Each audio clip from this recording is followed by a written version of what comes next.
I just felt impressed to share these experiences, the pros and cons, the hit and misses, the highs and lows of my journey towards meaningful connection with others, so that they could see that perfection is not required on this journey. The important thing is that you get on the path to connection and keep trying. And so that's what I hope the sharing of my experiences on my blog and in my book are doing for people.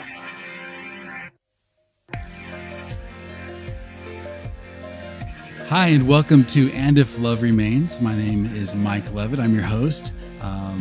Thanks for joining us. I am thrilled and excited to have my friend with me, Carri Mason. Carri is a blogger. You can find her blog at downaspenlane.com. And she is a new author, and we're going to talk a little bit about her book. Her book is called Heart Crafted, Connecting with Others in Meaningful Ways. And Carri, let me just ask you, what got you started writing and start your blog? Well, thanks, Mike, for having me on. I'm happy to be here. I began writing my blog in 2017. I was going through a difficult personal time in my life, and I just really needed a distraction. So I began my blog learning the ins and outs of how to create a blog. And then when I wasn't working on my blog, I was focused on connecting with other people. I really needed to get outside of myself, my personal problems, and I found it very healing to not only connect with others, but to record those experiences and share them with others on my blog. And that was a really healing experience for you to do that. And that was a tremendously healing experience for me. And the healing for me actually began 15 years prior, when I began connecting with others in more personal ways. And so it was just a carryover from what I had already been doing. And so I knew of the healing power of connecting with others. And I just decided to share that through my blog. Oh, that's wonderful. That's great. And you wrote your book, Heart Crafted. And I love what you wrote at the top of this book. You wrote 36 inspirational stories from one introvert to another. And I think there are a lot of introverts out there, see, I can talk, out there. And they can probably relate to that kind of a feeling of it's difficult to express stories and express yourself. But how to hear other people feel that way, I think is really meaningful in its own self. Why did you put that at the top? Why was that important for you? Why was it important to me to connect in meaningful ways? Yeah. To share that with others, and about being an introvert? Yeah. Well, because first of all, I do feel like I'm an introvert in a lot of ways. That would surprise some people, because I have gotten good at connecting with people, but deep down, it is uncomfortable for me. It causes a lot of anxiety for me to get outside of my comfort zone and reach out to others. So I am, in my heart, a true introvert.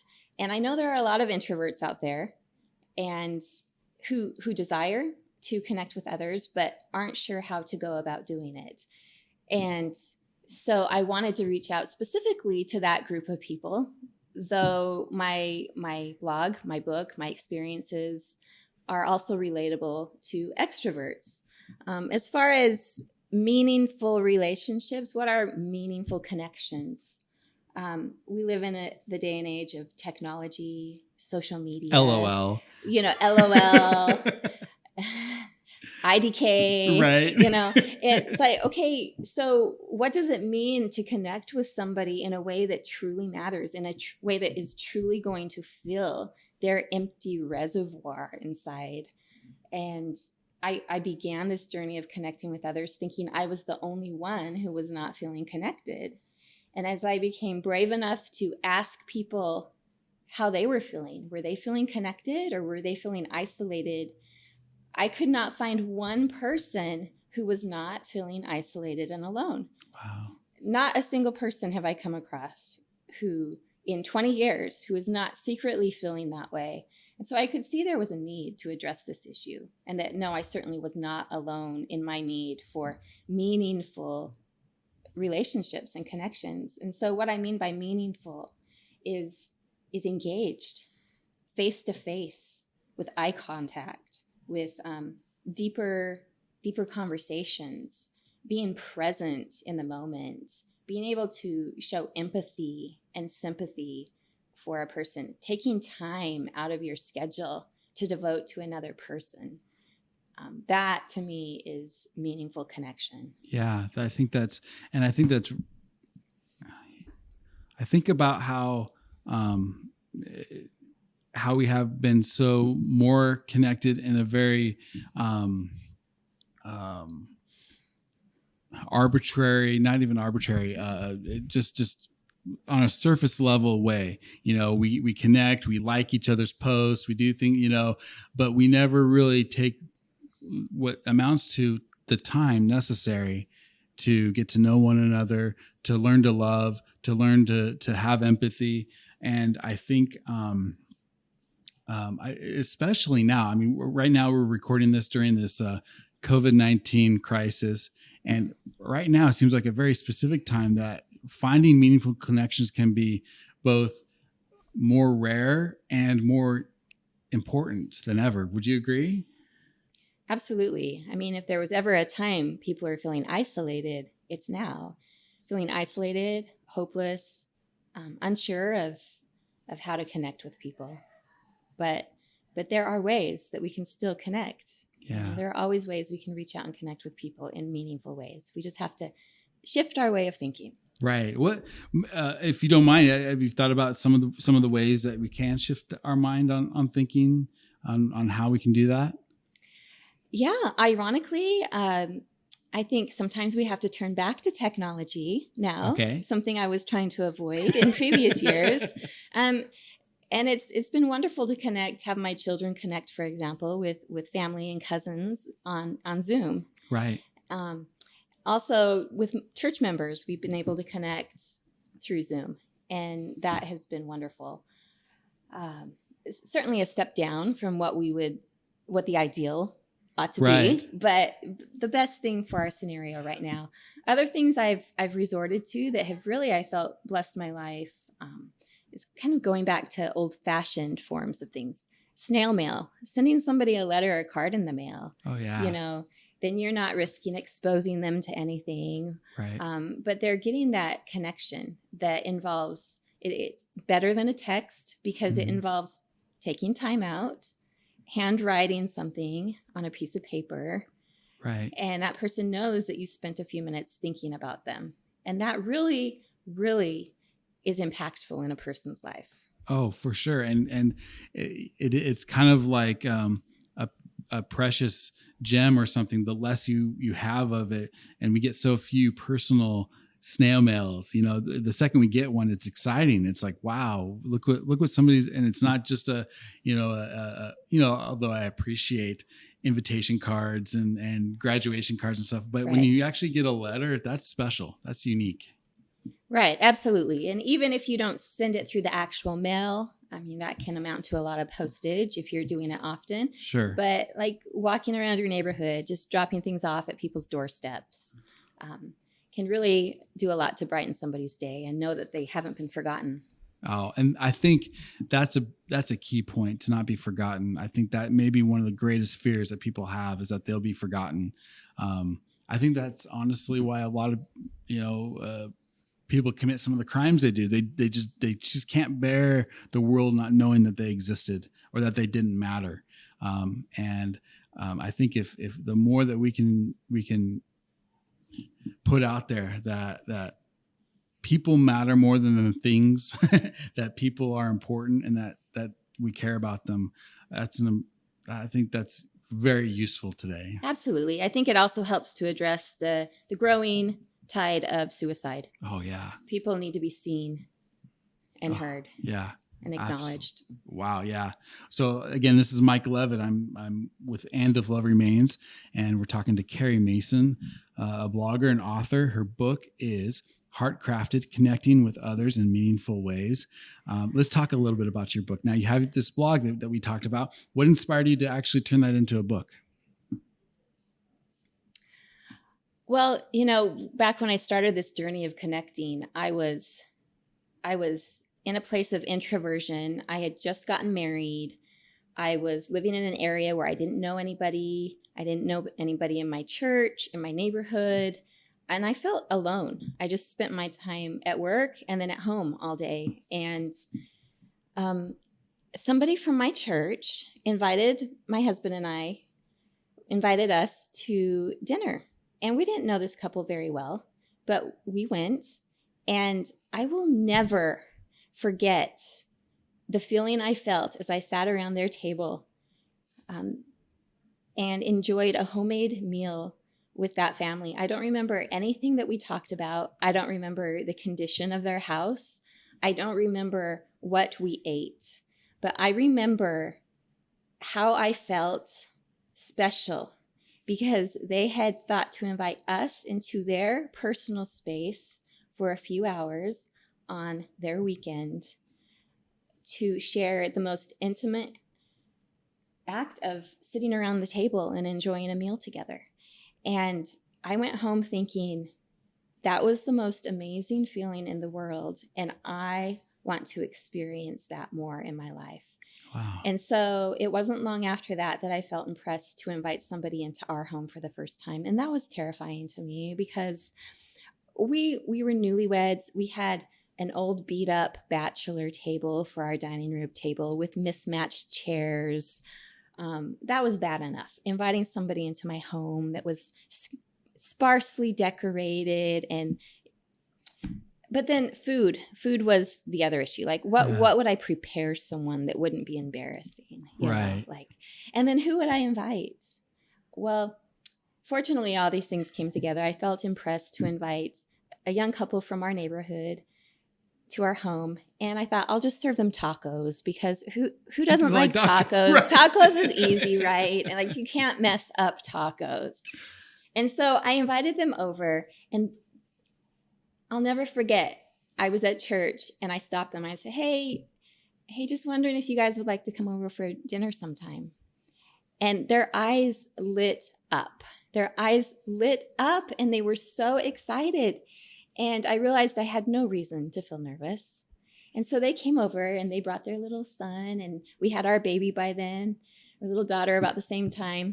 And we sat around this tiny, round, beat up bachelor table with mismatched chairs and tacos for hours and hours that night. And we just really hit it off. And we ended up being lifelong friends. We're still friends. They've moved. Our families have grown. We still occasionally get together for dinner. Wow. And that was my first amazing experience of inviting somebody into my home. And so from there, it just took off. And so I have a lot of experiences over the years, some positive, some negative, that I've been recording. And I thought, I don't think I'm the only one who was afraid to invite people into my home, to feel that uncomfortableness. Right.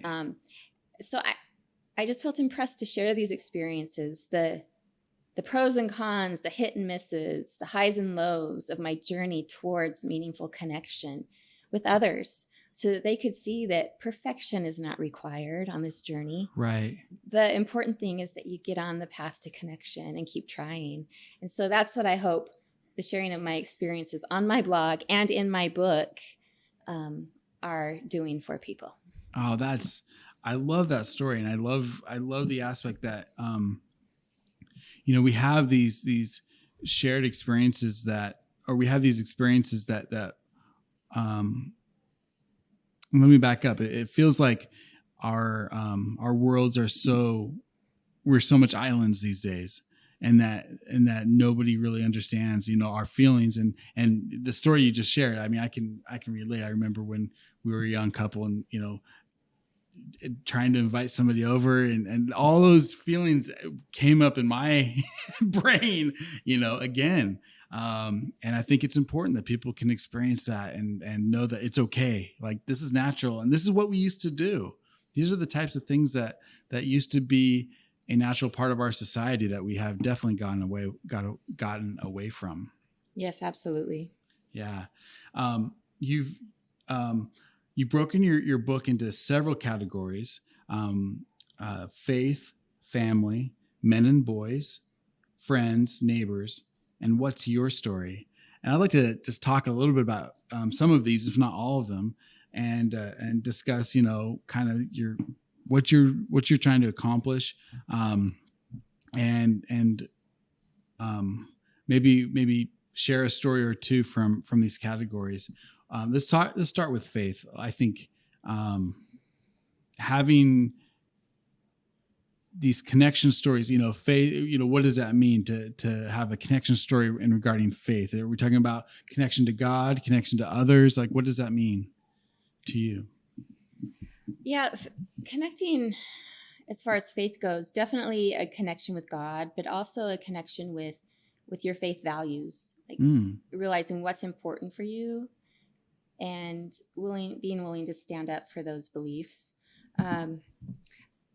Several years ago, if I were to have listed the most important things in my life, I would have listed family first, and then God, and then friends, neighbors, community, in that order. Yeah. But after going through a certain experience in my life, I realized that I had that order wrong my entire life. My family should not come first. God should come first in our lives. Our relationship with Him, if it comes first, if we prioritize it, the other relationships in our life will tend to fall into place better. And so that's why I put faith first on the list of categories, because our relationship with God, I believe, is the most important relationship in our life. And I feel during this pandemic season that we're going through, so many people are craving a desire with God now more than ever. And sometimes they're not sure where to find that. They're not sure how to go about connecting or reconnecting with God and finding that peace and guidance and connection. And so I share stories in this category that I hope will encourage people, that will give them like step-by-step things that they can do to reconnect with God and improve that relationship in their life. For instance,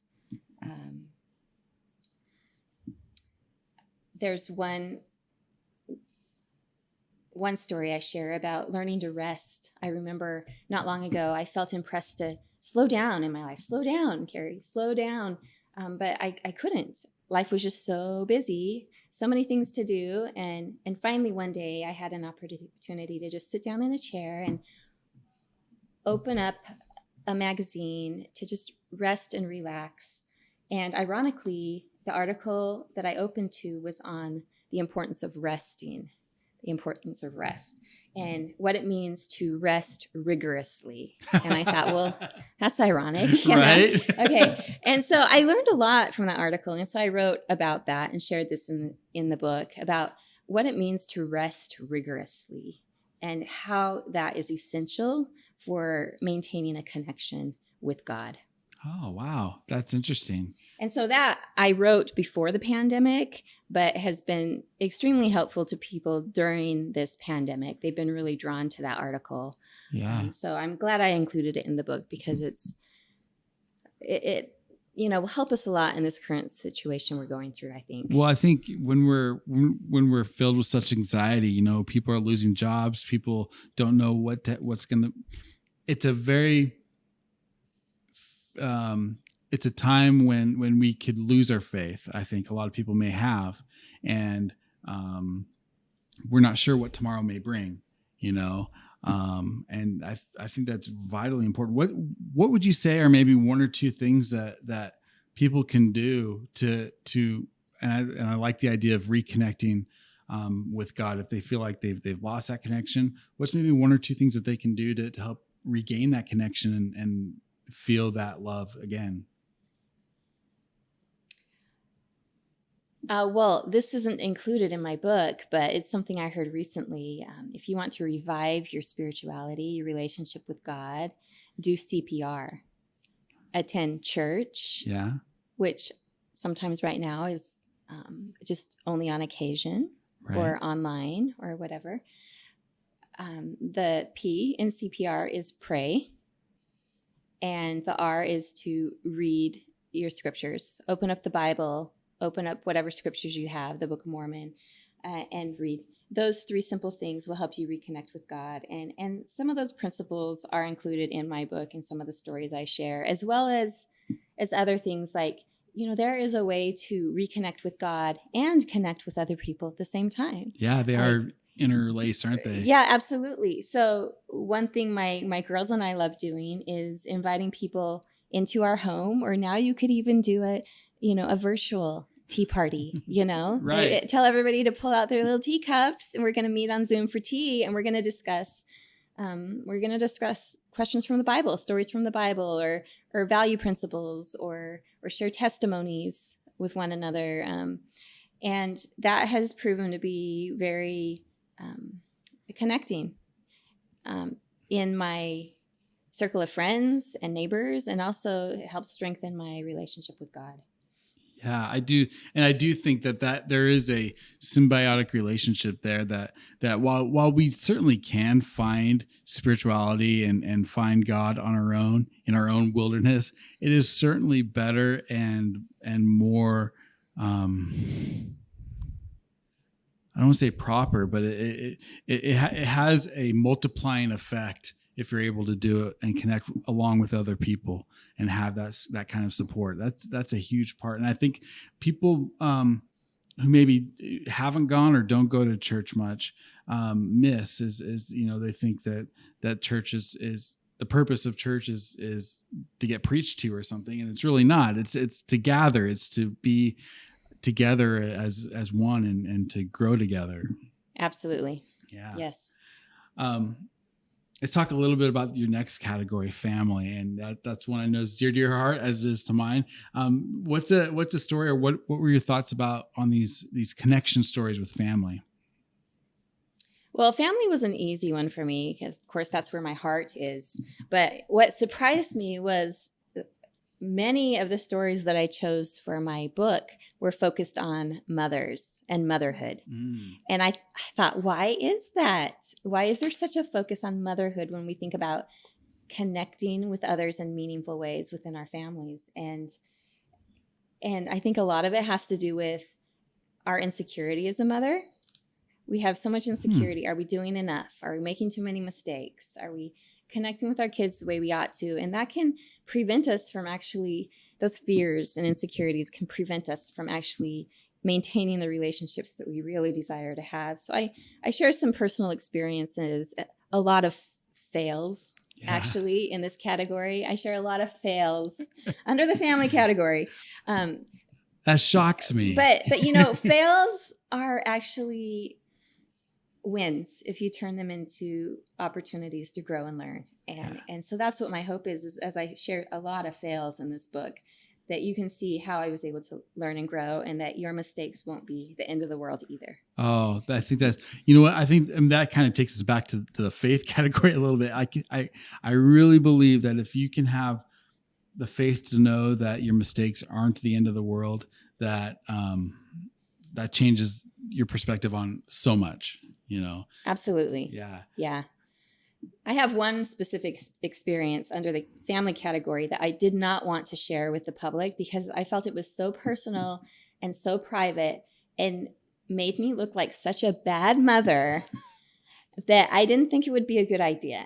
But my teenage daughter told me otherwise. She said she convinced me that I ought to publish this experience that involved me and my children. She said, "Mom, for the sake of the children in the world, you need to share this experience with other families."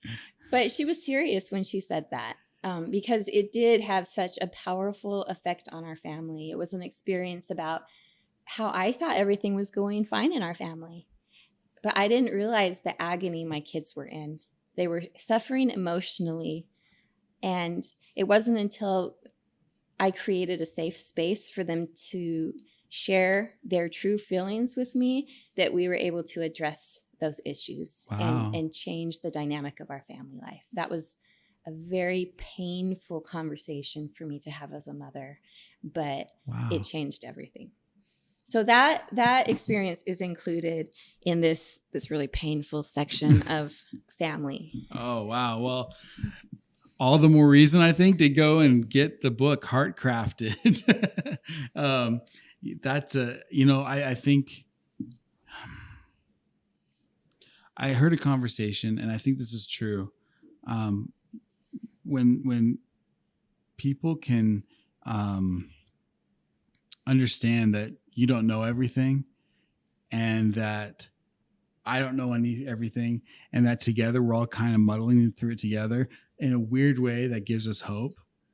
Absolutely, it does. And I really think that, I think that's powerful that you had the courage to do that, because that's not something everybody would be willing to do. And so let's talk. Anything else from the family category that you'd like to share? Oh, let's see. Divorce came up in that category. We each have different circumstances that we go through in our family lives, and divorce is one that can be absolutely devastating to a family. And I share really, really personal thoughts on my mom's divorce, and how it affected her relationship with her children as she became married and began a family. That one is probably one of my favorite posts that I've ever done, and my most heartfelt, and my most meaningful. But how the trials in our lives don't have to be the end all, that we can take control of the situations in our lives and do our part to create the relationships that we want in our lives. We can't control the actions of others, but we do have a lot of control with what we do. And I think that's a really important point. I think I tend to do this, I know, is I tend to kind of look outside myself and, blame the world or society or the country or the politician or whoever I can other than me, for the circumstances that we find ourselves in. And we have so little control over all those things. And really the only thing we can, and we can't even control this, but what we can do is we can try our best to maintain the relationships within our families, which is the ultimate single source of any society. And, if we can maintain those relationships and have those connections, everything builds upwards from there. It's not the other way around. We don't build a society from Washington, D.C. We build a society from a mom and a dad. That's right. And that's, and you talk about, mom and a dad. And it's interesting. You mentioned, so many mothers. I think women tend to have a much more intuitive and, a better ability to communicate than men. And you have this whole category specifically for men and boys. Why did you decide to have a category just for men and boys? And not for women and girls? Yeah, I saw that coming. Well, and I have an answer for that. All right.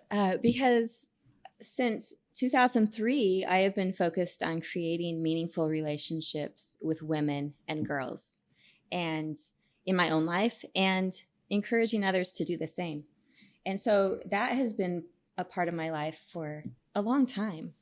The focus on how women and girls need connection with other women and girls. Right. But back in 2017, I found myself suddenly single parent to one son. Couple girls. I could do okay with girls. I'm a girl. Right. I know how girls work. But to raise a son in this society where men and boys have so many obstacles in their path concerned me. And I wanted to know what I personally was contributing to the problem and what I personally could do, little old me, what I could do within the walls of my own home to help rectify some of the problems that are happening in our culture with regards to men and boys, specifically the shame culture, addictions, on that level of things, lack of healthy relationships, right. I mean, even Inability to communicate. suicide's a huge problem, man. Suicide, massive problem, Yeah. which stems from all these other problems Right. we're talking about. So what could I do? Like, what are the statistics? What's happening in our culture? And what can I do as a mother and as a woman to bless instead of hinder the lives of boys and men in my life?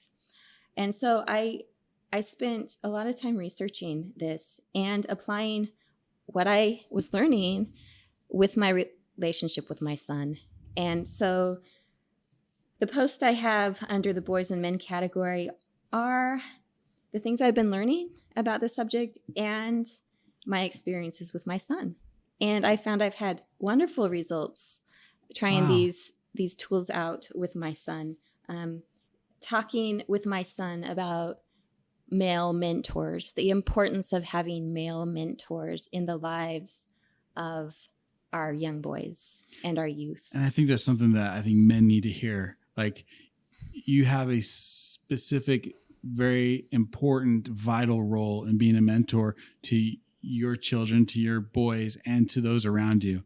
I mean, to be an example to those around you is just as important as, because a lot of them don't have maybe the best role models and mentors. Absolutely. Yeah. And I think in our culture, men are too often told, you're not needed, you're not wanted, you are replaceable. Right. And that is just not true. Nothing can replace a good, righteous, positive male mentor in the life of a boy. Not a good, righteous female mentor, not a mom, not a sister. Male mentors are indispensable. And so if men could just realize that, I know they would jump into action. Oh, absolutely. I mean, that's how we're built.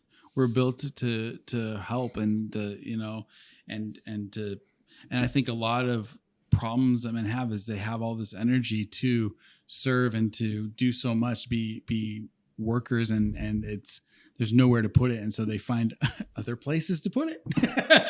That's right. It's just human nature. It is. What do you mind sharing an experience or two from your book that kind of exemplifies what you're talking about? Yes, absolutely. I found in my research that boys, not surprisingly, don't just open up and like to talk like girls do, you know? Like, so my son just doesn't like to talk about what he's feeling, like my girls are willing to spend hours doing. So I've learned how to relate to him in a different way. I've learned that he just needs his space. And when he's ready to talk, if I provide him with time, with an opportunity, a space of time where we're not focused on talking, but we're engaged in another activity. And it has to be an activity that he's interested in. Yeah. It has to be a boy activity. So one experience I shared was we were painting the bathroom, the master bathroom. And I asked my son to bring in the ladder because I wanted him to feel, strong and like be the strong one. And, we've talked about what makes a man. What does it mean to be a man? I want him to be treated like a man in our home, So he's the strong one. He does all the heavy lifting and stuff in our home, but he brought the ladder in and he set it up, and I was preparing to climb on top and reach the highest parts of our vaulted ceiling. And he said, "Mom, can I paint? Can I climb the ladder and paint up there?" And I said, "Oh, no, I don't want you to fall. I think it's too high." And he looked at me and he put his hands on his hips. He's like, "Mom, when are you going to start letting me take risks? Don't you know it's good for boys to take risks?" And then I remembered what I had read in my research about boys and men, that it is essential, it is critical for boys to be able to take healthy risks, and not risks that are going to harm the body, like extreme sports or that type of thing. Those are not recommended, but little risks like perhaps climbing to the top, high up on the ladder to paint a ceiling. Not the top of the ladder, of course, but to paint the top part of a wall in a vaulted ceiling bathroom. And so I paused and I said, "You're right, son. It is time I start letting you take some risks." And so I let him paint the top part of that wall. And that did something to him. He knew I trusted him. I was treating him more like a man. I was allowing him to be the boy that he is, not the girl that I'm used to raising, but the boy. And, during that couple hours that we spent painting my bathroom, he started talking to me. He said, "You know what, Mom?" And he'd start telling me the innermost things that were on his mind. And I thought, that moment was irreplaceable. It required time. It required sacrifice, some risk on your part, some risk on my part, and some discomfort, and watching my little boy grow up and want to take risks.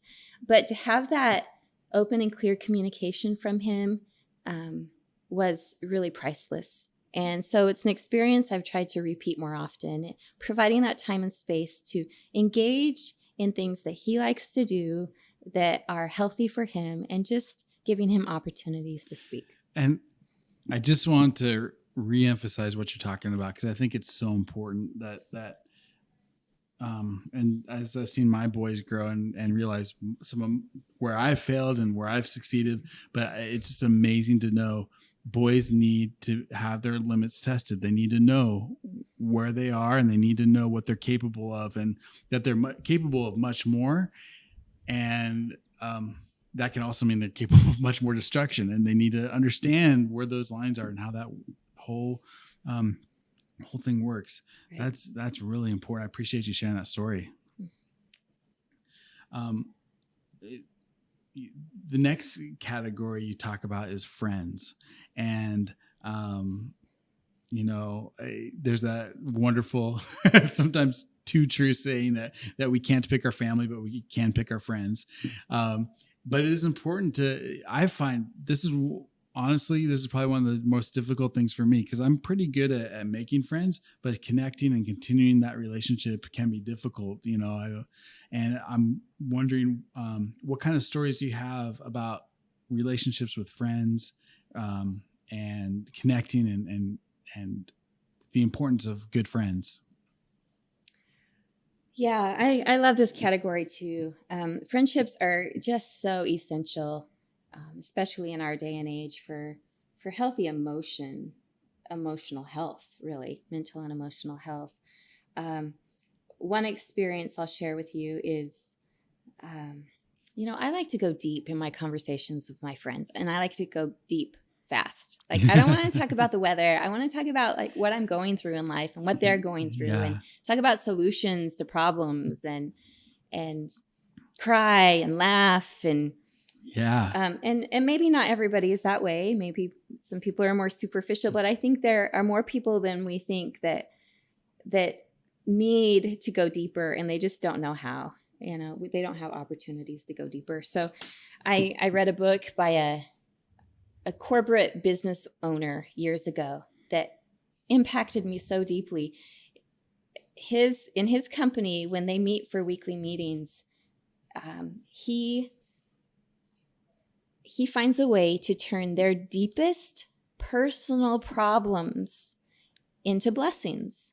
And this is at a corporate business level. Wow. And I thought, wow, like what an amazing way to bond with your employees. No kidding. And to get the best from them. So the way that he did this was they would sit around this big table, and then he would have everybody write down on a slip of paper what their biggest trial is at the moment. It could be a financial issue. It could be a family issue. It could be divorce. It could be infertility. It could be whatever. The whole range of trials that a person could go through. So what's the deepest sorrow you're going through right now? Maybe the loss of a child, a death, something. And then everybody would pass those to him, and they were all anonymous, just trials. Yeah. And then he would read them out loud. And so everybody in the room would hear about the deepest sorrows of everybody else in the room, not knowing who they belong to. But that is eye-opening in and of itself. And I tell you, that draws compassion from a person's soul. When you know what the people in that room that you're sitting in are going through, suddenly you see them in a different light. Yeah. Your behavior towards them changes. Your attitude towards people change. But that's not where the activity stopped. The president of the company then took those slips of paper, and one by one, he read each thing. And then there would ensue a discussion on how that deepest sorrow could be turned into a blessing for the people in their community. So, for instance, if somebody was going through financial hardship, they would look in their community and see who in our community is also going through financial hardship, and how can we as a business and as employees and as people with families go out into the community and bless people who are struggling financially. Maybe there's food drives you can participate in. Right. There's countless things you could do. People dealing with loss, loss of a child, loss of spouse or a parent or whatever. You send cards in the mail of condolences. There's literally an endless amount of things you can do to turn what you're suffering with into a blessing, because you suddenly have empathy for other people, and that empathy truly is a gift. Not everybody can relate to everyone with regards to the trials we go through, but some people can relate, and everyone can relate to someone, and we can all do something. Yeah. And so to me, that was such a wonderful example of how to connect, not only with community, but with your friends. And I think, how deeply do I even know my friends? So I tried it out one time. I had a bunch of friends over for a book discussion one night a couple years ago, and I tried this activity on them, and I passed them each a slip of paper. And these were all friends. Most of them I felt I knew pretty well. And I asked them to write anonymously their deepest sorrow. And they submitted those papers to me, and I read them out loud. And can I tell you, tears were shed that night. Tears were shed that night as we learned so much more about each other, and our compassion grew. And then we challenged one another to reach out into the community and do something to bless someone who was dealing with the same sorrow. Wow. So I share that experience in my book. And, that is powerful. And that connection we can have with our friends, that we can, bond and bless ourselves, bless others. I mean, that's really, really powerful. I appreciate you sharing that. It makes me think of, if we knew what everybody, I think about this when I'm driving. Of course, I used to always, quick story, another failing of mine. I'm driving and somebody cuts me off, and I'm really upset because they cut me off, and how dare they get in my way. And but then I saw them pull off into, we live right close to a hospital, and they pull off from the hospital, and I just realized, it broke my heart, because I realized that, oh man, I was such a jerk. Even they didn't know I was being a jerk, but I was being such a jerk, and they had someplace way more important to be than I did. And I try to keep that in mind. And I think if we realize the problems and the things that people are going through are way deeper, and you can have an impact on people's lives for what to you may be so little cost, not even much, just time, and spending time with somebody can be a huge deal. That is so true. Yes. Your next category is neighbors. Talk to me about that category and why you decided to have a specific category for neighbors. Okay, now we're really kind of getting out of our comfort zone, right? Right, we're moving.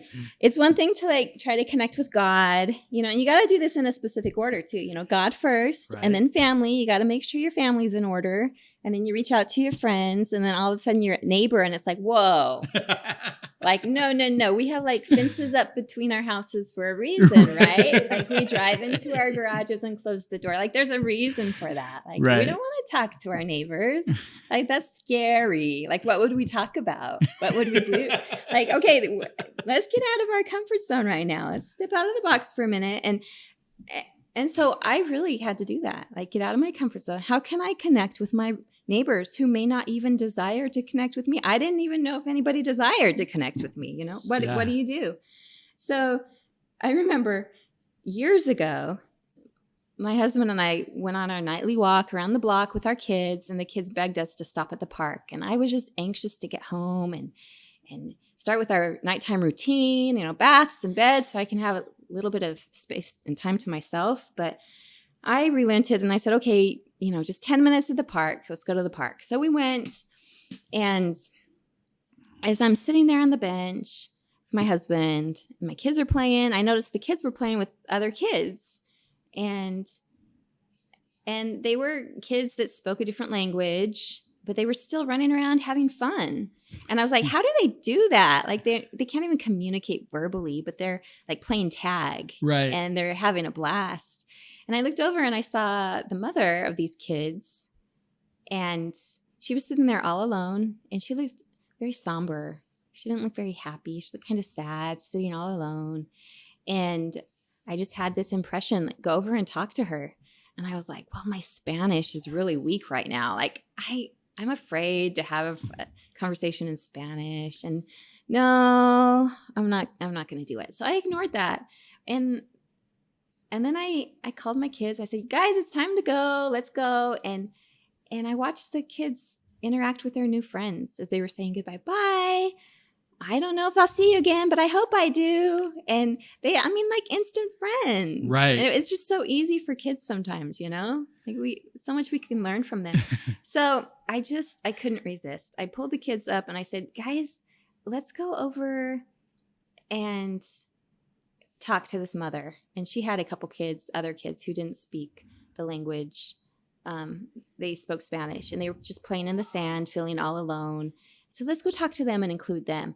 And so I took the kids up, and we're like, hola, and in our broken Spanish, and ¿cómo está? And me llamo, and telling our names, and what's your name? And they were sharing their names, and that's all we said was, hi, this is my name. What's your name? And with big smiles on our faces, and the mother's eyes just lit up. Like somebody was engaging with her children, like making an effort, like an uncomfortable effort. And it was my kids doing it. They were the one speaking, because we had a little bit of Spanish lessons. So I was like, go ahead, say what you know. Like I was just prompting them what to say, and they were the ones having the conversations. And as I walked away that night from the park, I thought, wow, what a powerful experience that was at that park that night, that I was so grateful I had. That, I try during my life to be the example to my children, but so often it's my children setting the example for me. Yeah. With how to connect with people in natural ways. So. They kids just do it so naturally. It's what they're built to do. It's interesting how we forget, how to connect in the way that they do. It's so natural. It really is. It's yes. Amazingly natural. And I think that is the hardest. Like you are getting outside your comfort zone when you're talking to your neighbors, when we're trying to, it is much easier to connect with somebody 3,000 miles away than it is to go and knock on your next door neighbor's door in a way. Definitely. And so I think any other stories or anything else you want to share in that category? Any other thoughts that? Yeah, I also have a lot of failures in this category. I just really do. This process of connecting in meaningful ways, in really heartfelt, focused ways, is just hard. It is. But it's. Can I say something before you go to this? There's something that I heard that was so brilliant. If something, if you're going to do something, do it right or do it well, I think is the same. And I heard somebody say, if something is worth doing, it's worth doing badly. In other words, it's worth doing badly and messing up, and then because you got to do stuff badly before you can do stuff well. Yeah. And so if it's worth doing well, then you've got to do it badly. It's worth doing badly. Right. I couldn't have said it better myself. Absolutely. And that certainly applies here. Yeah. I've had so many wins with my neighborhood, my community, and but only after a lot of fails. And you just don't give up. You keep pressing on, and the blessings are there, like blessings that you cannot even imagine. Really? There's just so many blessings that have left me with no regrets. So another example of connecting with my neighbors. Here's a Debbie Downer for you. So I had a neighbor for years and years, and didn't know him very well. Just saw him drive by with his dog usually in his car, and would wave and smile. And I thought, well, that's just the relationship neighbors have, right? You smile, you wave, you go about your day. Well, recently, just to move forward a little bit, I attended a funeral of a kind of a neighbor, and I thought I knew her pretty well, and was stunned to learn so many more things about her at her funeral, where everybody's praising her and talking about what her passions and hobbies were in her life. And I thought, oh, if I had only known those certain things about her, our conversations could have been so much more meaningful. Right. Like, what does she really enjoy doing? And what were her favorite things in life? And what did she get a degree in college? And like, she was a single mother and supported her kids. Like, I can relate to that. Yet we never talked about that in person. And I thought, why is it that we find out these things about a person after they die? We lose that opportunity for connection. So I just desire for myself to learn more deeply about people so I can know what they're really going through and have more means of connecting with them. Well, going back to this neighbor across the street, we just had this very superficial relationship. And until one year, I felt impressed to deliver him a gift basket for Christmas. We were doing it to our other neighbors. Why not him? Well, there were some reasons my kids didn't want to go to his house. And they were pretty valid reasons, but we fought through, and we ended up going to his house. And that night really changed our lives and the way we saw people, because his reaction was just so heartwarming and unexpected. And a couple more years went by, and we just kind of kept up our superficial relationship, smiling. I mean, we sent over our Christmas basket, right? Like, we had done our job. Right. We'd done our parts, right? Well, that was good enough.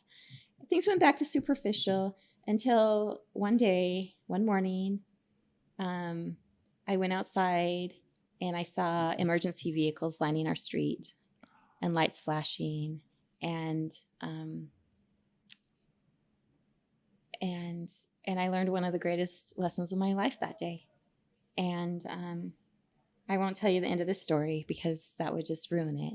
Yeah. But this is one of the most powerful stories in my book, I think, about and that really a lot of people can relate to, and that would really bless the lives of so many if we could just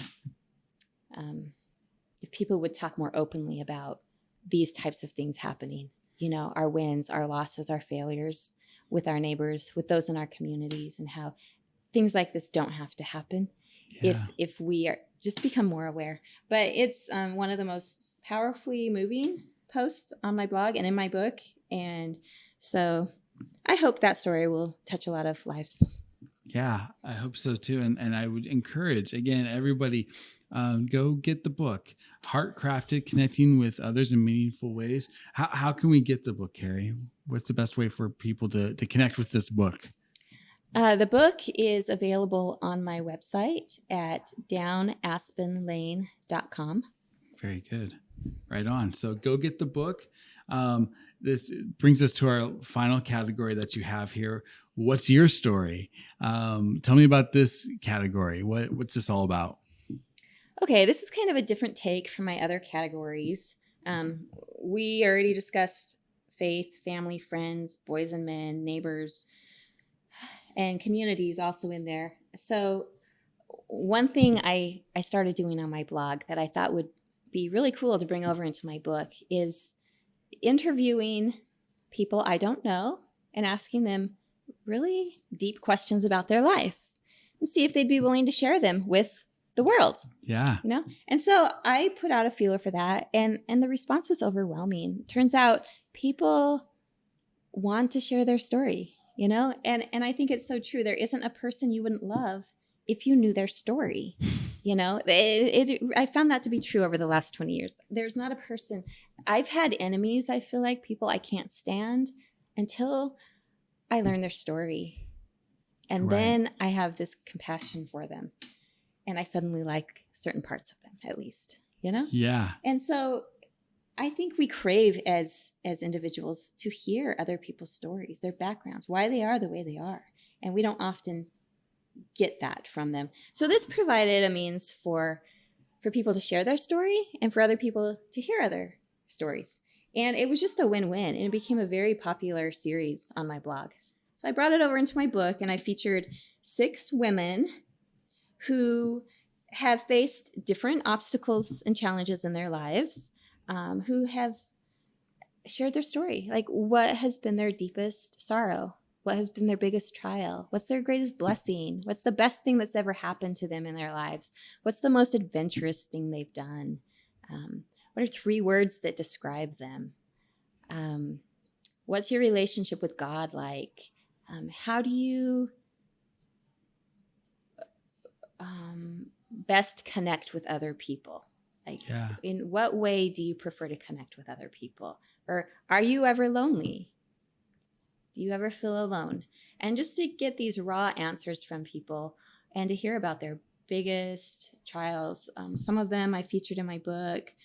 Military, the blessing, the pros and cons of being a military wife, you know, a single parent, a working mom, a quadriplegic, an amputee, rather, a quadruple amputee, actually. I mean, trials we can't even imagine having, but then hearing the perspective of the person that has it is just life-altering. Things, wow, if they can go through that, then I can get through my trials, you know? I mean, we really have a way of touching even strangers with our stories. I'm with you. I think that's so powerful, and what a inspirational or inspired way. It is a win-win because people want their story to be heard, and people want to hear people's stories. People want to know. They want to be inspired, and they want to have a reason to keep doing the things that they're doing because they might be going through the same things, you know? Yes. And that's wonderful. What do you have a story you'd like to share, or something that you think would be interesting for our audience to hear in that category? Well, let me look through these. You know, I guess the one I could relate to the most is one that really touched me is, you know, going through a divorce and becoming a single parent, and to see somebody survive that, you know, live through it. And they've dealt with the highs and lows of that, and they've been able to move on with their life, and they're a survivor. And so that really blessed me personally in my life to be able to relate to that. And, so that was one I really enjoyed. And I think that, you know, I love that you're doing this project. I think I didn't realize, you know, I've known you for a little while, and I didn't know you had this blog or this project until I see this book that you wrote. And I'm so excited to talk to you more about it. What, again, I'm talking with Carri Mason. She's a blogger and an author. You can find her blog at downaspenalley.com. And you can also find her book, Heart Crafted, Connecting with Others in Meaningful Ways, 36 Inspirational Stories from One Introvert to Another. What have you learned by doing this project, by doing this book? What have you gained from it? I have learned more than anything else of the healing that comes from connecting with others in meaningful ways. Taking the time to focus outside of yourself, especially when you yourself are going through hard times, can bring healing that you never dreamed of. I think that's a good place to end it. And I just want to thank you so much for your time, Carri. This has been a great experience for me. I'm looking forward to continuing to encourage people to check out the book. And what, you know, before we go, is there anything else that we're missing that you'd like to share, or anything that you'd like to say? Yeah, I just wanted to say that I do have an invitation in my book for others to share their stories. I would love to receive more stories from people like you around the world. The stories in my book are from women, but they don't have to be. I would love to hear from men as well as women answering these more personal questions in a way that will connect with strangers around the world. So that invitation is there in that book for you to find and use at your will. And the message I would like to leave with people is that while connecting with others in meaningful ways will demand much from you and bring out the best and the worst in you, it is so worth it. Amen. That's beautiful. I think on that note, I'd like to again thank Carri Mason, blogger, author, downtown Aspen Lane, or excuse me, I almost mixed the show with the website, downaspenlane.com. The book is Heartcrafted. This is Mike Levitt. I'm your host of And If Love Remains. You can find us at andifloveremains.com. You can find us on YouTube and anywhere you find your podcast. We do have a merch shop, so if you want to support the show, go and get your mug, your water cup, your mask if you need one. There at our merch shop at andifloveremains.com. Thanks again. We'll catch you next time.